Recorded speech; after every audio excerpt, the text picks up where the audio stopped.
এবার মাননীয় মুখ্যমন্ত্রী বোতাম টিপে এই ভিত্তিপ্রস্তরের আনুষ্ঠানিক উদ্বোধন করবেন।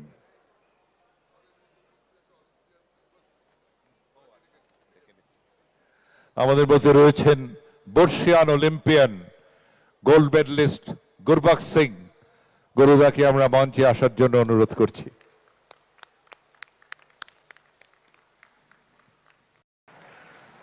মোট এরিয়া হবে 2 লক্ষ বর্গফুট। এত বড় করে এটা করা হয়েছে যে মন্দিরের মাঝখানে উঠোনেই প্রায় 1000 লোক একসাথে বসে থাকতে পারবে। এখানে খোলা চত্বর রাখা হয়েছে, চারিদিকে সবুজ দিয়ে ঘেরা, দুপাশে রাস্তা। এই খোলা চত্বরের চারপাশ দিয়ে 20 ফিট চওড়া একটি ঘোড়ার পথ করা হচ্ছে। 1008টি স্তম্ভ তৈরি করা হচ্ছে এবং নকশা করা খিলান দিয়ে এই পথকে সুসজ্জিত করা হচ্ছে। মূল গর্ভগৃহ উচ্চতা হবে 54 মিটার। মন্দিরের শাস্ত্রীয় নিয়ম মেনে 108টি দেবদেবীর মূর্তি ও 64টি সিংহ মূর্তি বসানো হবে।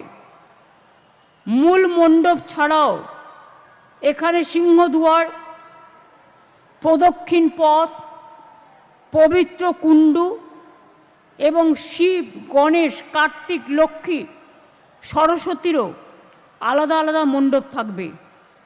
এছাড়াও থাকবে প্রসাদ তৈরির ঘর এবং একটি সাংস্কৃতিক মিউজিয়াম। পুরো চত্বরে 300টির বেশি গাছ লাগানো হবে, 1000টি ফুল গাছ লাগানো হবে। এটি একটি গোল্ড সার্টিফাইড গ্রিন বিল্ডিং হিসেবে তৈরি হচ্ছে এবং এখানে প্রাকৃতিক আলো ও বাতাসের উপর জোর দেওয়া হয়েছে। মাত্র 20% জায়গায় শীততাপ নিয়ন্ত্রণের প্রয়োজন হয়, বাদবাকিটা প্রকৃতির খোলা হাওয়ায়। আমার তো মনে হয় আজকে এই সব শুনে এই বাংলার যারা মুসলমান আছেন তাদের অনেকেরই হিংসে হবে। কারণ যে প্রজেক্ট মুখ্যমন্ত্রী বললেন দুর্গা অঙ্গনের নামে, বিরাট একটা প্রজেক্ট, অনেক জায়গা, অনেক খরচও করছেন এবং মানে কী সব হবে সেটা তো উনি বললেন, নিশ্চয়ই দর্শক আপনারাও শুনেছেন। তো এটা শুনে বা বহর দেখে এই বাংলার যারা মুসলিম আছেন তারা অনেকেরই হিংসে হবে, অনেকেই ভাববেন বা ভাবছেন বা আক্ষেপ করছেন যে আমরা তাহলে কি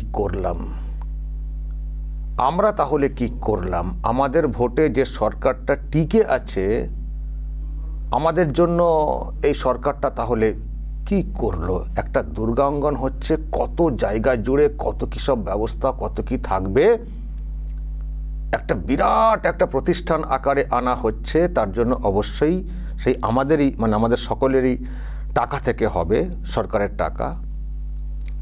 তাহলে আমরা কি করলাম বা আমরা কি পেলাম? আমাদের ভোটেতে যারা টিকে আছে তারা আমাদের জন্য কি করলো?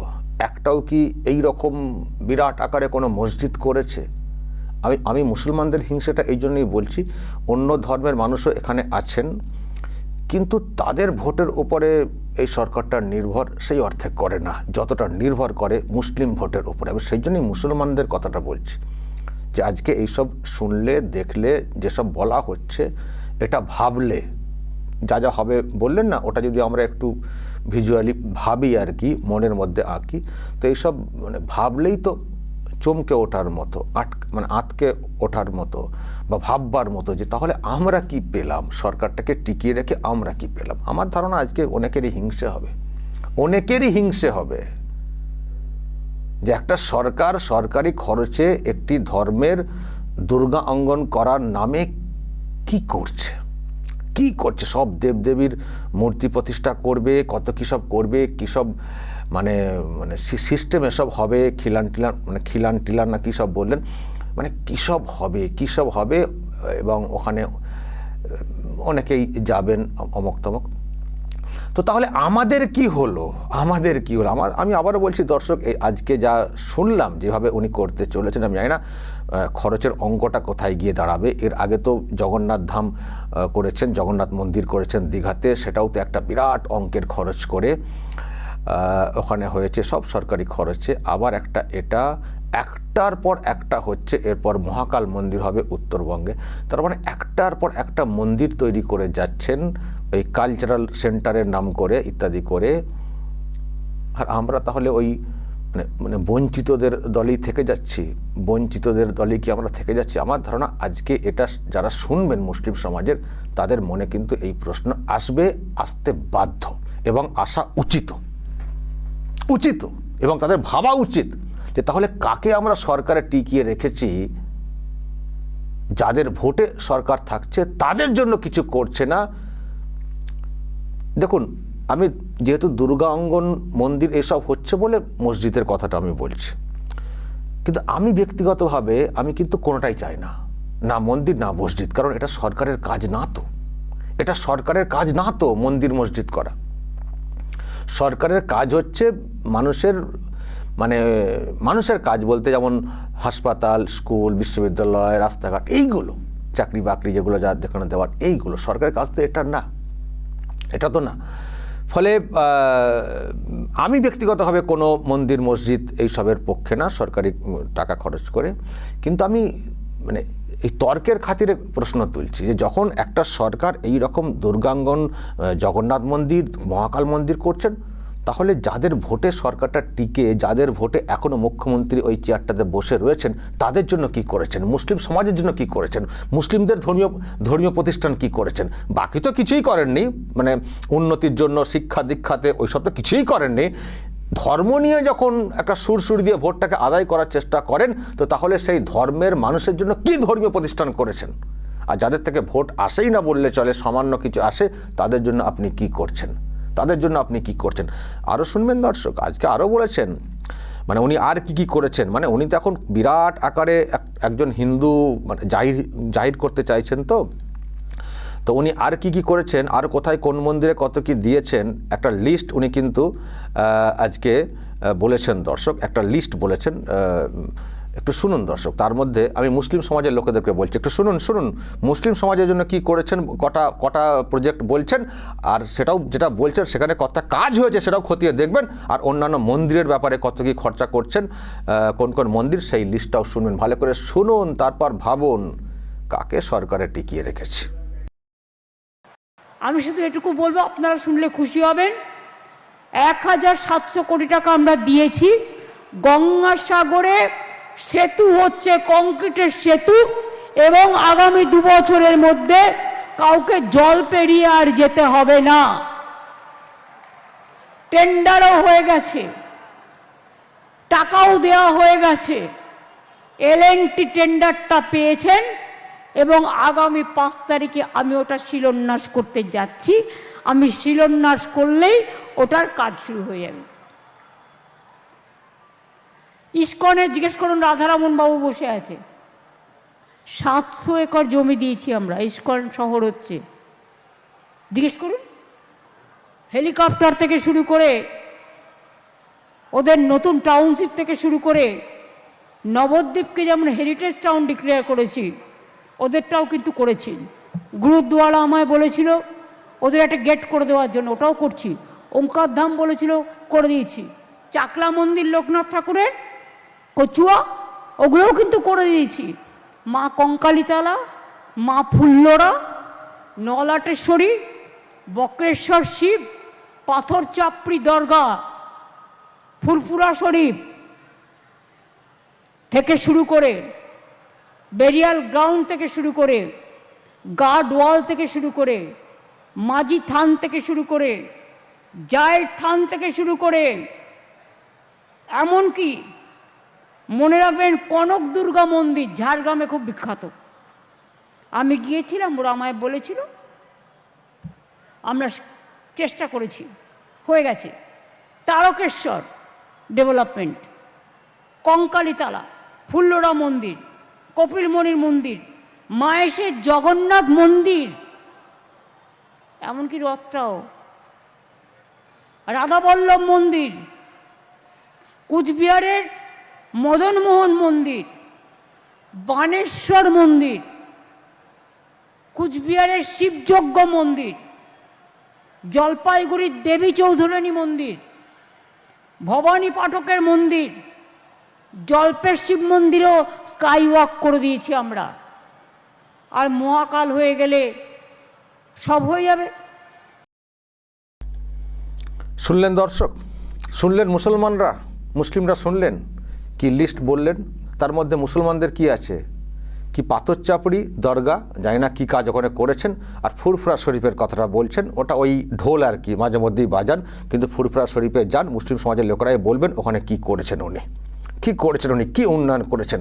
আর মন্দিরের কথা যে লিস্ট উনি বলে গেলেন, এটা তো উনি তো যেটা বলেছেন তো শুনলেনই। তাহলে যাদের ভোটে সরকারটা টিকে, নাম কাউ আসতে দুটো নাম শুনলাম, আর যাদের থেকে ভোট আসে না সেই সেকশনের জন্য, সেই সেকশনের লোকেদের ভোট টানার জন্যে মানে কি মানে ধর্মীয় সুরসুরি ব্যাপারে কিভাবে কাজ করছেন সেটা উনি প্রকাশ করছেন।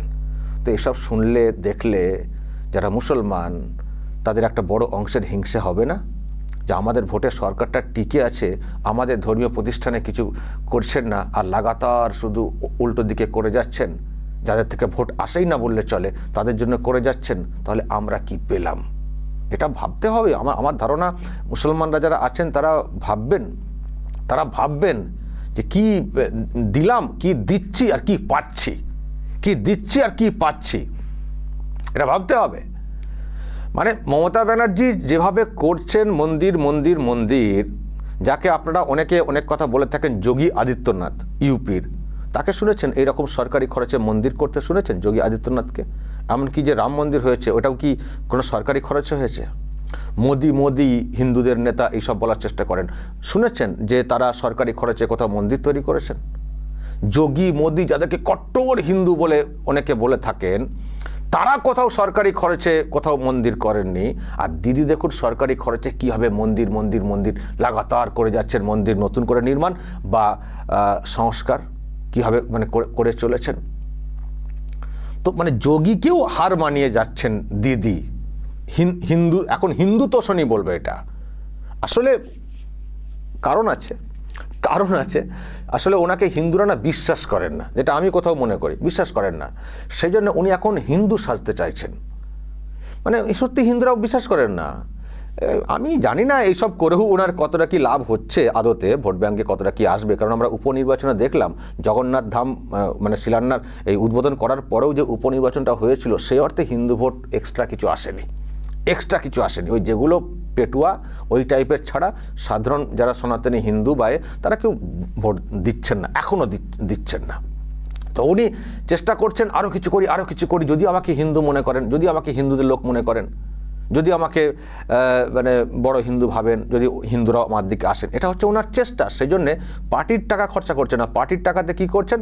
শুধু বিজ্ঞাপন দিচ্ছেন দলের। দেখবেন এখন সমস্ত ইউটিউব চ্যানেল খুললেই দেখবেন টিএমসির পাঁচালির বিজ্ঞাপন ওদিকে করছেন। আর সরকারি কোষাগার থেকে নিয়ে ওনার এই ধর্মীয় পলিটিক্স সেটা উনি করার চেষ্টা করছেন। খরচা হচ্ছে সরকারের, ওনার হচ্ছে পলিটিক্স।